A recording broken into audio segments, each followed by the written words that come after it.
mwanangu gani huyu? Huyu mtoto si wangu. Acheng alilia. Alijaribu kumkumbatia. Kennedy, ni mtoto wako, tafadhali nisikilize. Lakini Kennedy hakusikiliza. Kennedy alikuwa kijana mwenye ndoto, mwenye tabasamu la upole, lakini moyoni mwake akibeba kiu ya maisha mazuri zaidi. Wakati huo huo, Nairobi palikuwa na mwanamke mrembo, jasiri, mtanashati, aitwaye Acheng. Alifanya kazi kwenye duka dogo la muhindi maarufu mtaa wa Parklands. Wawili hawa walikutana kupitia rafiki yao, na pale tu walipotazamana ulikuwa mwanzo wa safari ya maisha yao. Unajua ule upendo unaoanza ghafla, unakuwa taratibu, halafu mwishowe unachukua roho yako yote. Hivyo ndivyo ilikuwa kwao. Kennedy alianza kuja Nairobi mara nyingi, na kila safari ikawa fupi kuliko sababu ya kurudi. Alikuwa hataki kurudi Kisumu. Acheng akawa kama mwanga kwake. Katika mikono yake, Kennedy alipumzika kutoka ugumu wa kazi ya Kisumu. Katika macho ya Kennedy, Acheng alipata mtu wa kuthamini. Walipika chakula pamoja, walisikiliza muziki wa sauti solo wakiwa pamoja. Waliota nyumba ndogo ya kuwalea watoto wao wawili, msichana na mvulana. Walifurahia maisha yao bila kificho, na mwishowe wakaamua kuishi pamoja. Maisha ya Nairobi sio rahisi, lakini upendo ni kama blanketi, ni kama joto la usiku wa baridi. Kennedy alirudi Kisumu kufanya kazi mkataba wa miezi 4 ili kujikimu. Acheng akabaki Nairobi akifanya kazi kwa Mr. Patel, bosi wake mwenye moyo mzuri anayemheshimu sana.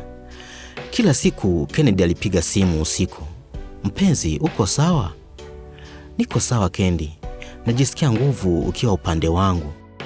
Baada ya miezi michache, Acheng akapata ujauzito. Alifurahi sana, alilia kwa furaha, akaelezea habari nzuri kwa Kennedy.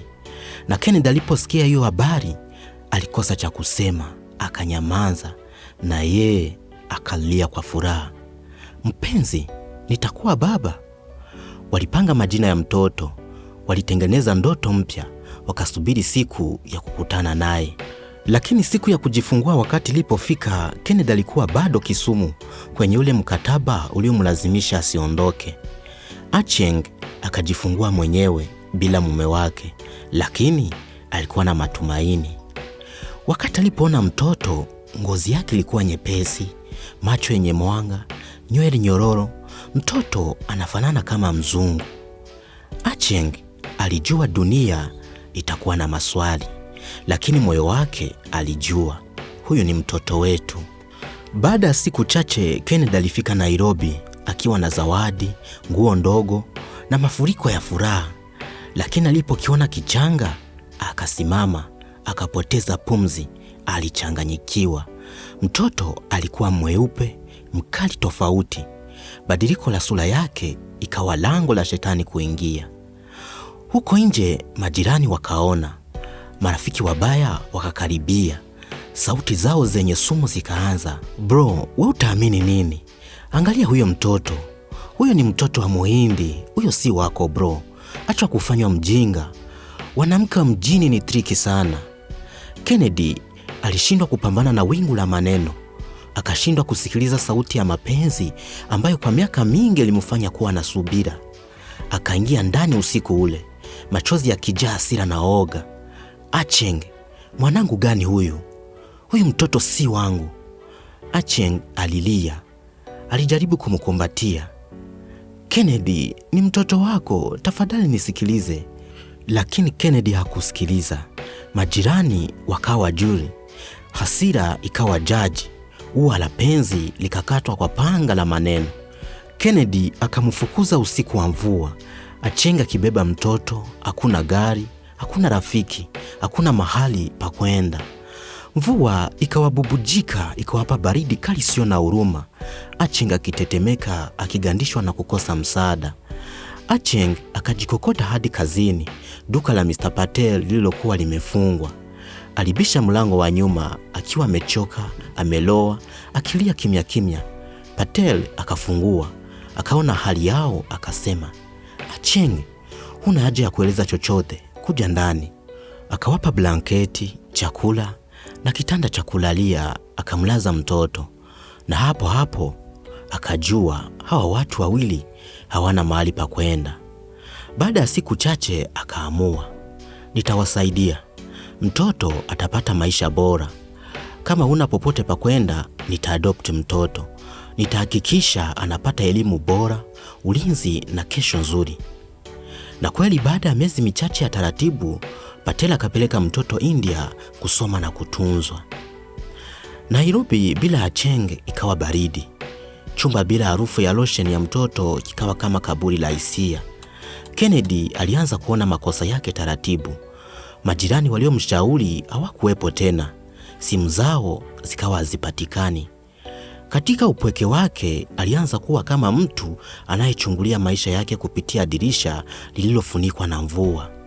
Pendo likawa pengo.